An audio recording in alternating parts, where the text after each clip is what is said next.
শিহাব, তোমাদের প্রোডাক্টের রিভিউ যদি তোমাকে জিজ্ঞেস করা হয় যে এই যে প্রোডাক্টটা 9 মাস আমি পেটে রাখার পরে তোমার কাছে হ্যান্ড ওভার করছে ডাক্তাররা, হ্যাঁ, তাহলে তুমি কি দিবা?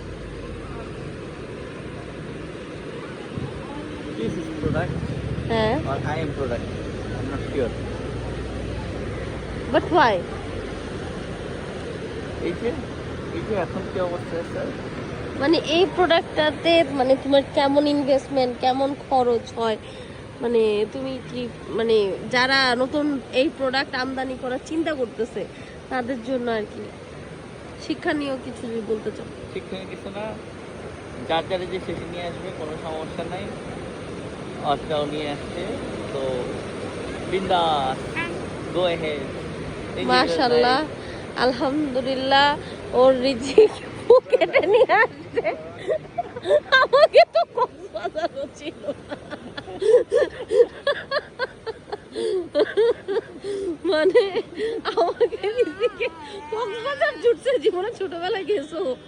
হ্যাঁ, শিশু পার্কে যাওয়াটাই অনেক ইভেন্ট ছিল আমাদের সময়। অ্যাকচুয়ালি 19 কিডস মোস্ট প্রবাবলি এরকম ছিল যে আমাদের শিশু পার্ক বা চিড়িয়াখানায় যাওয়াটাই অনেক বড় কিছু।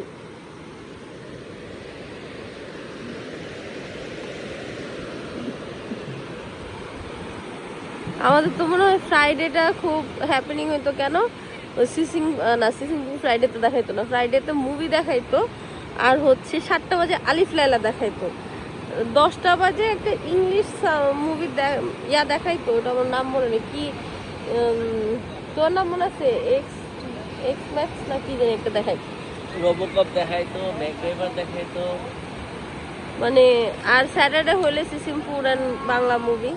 এটা ছিল আমাদের লাইফ আর এনাদের লাইফ। মাশাআল্লাহ।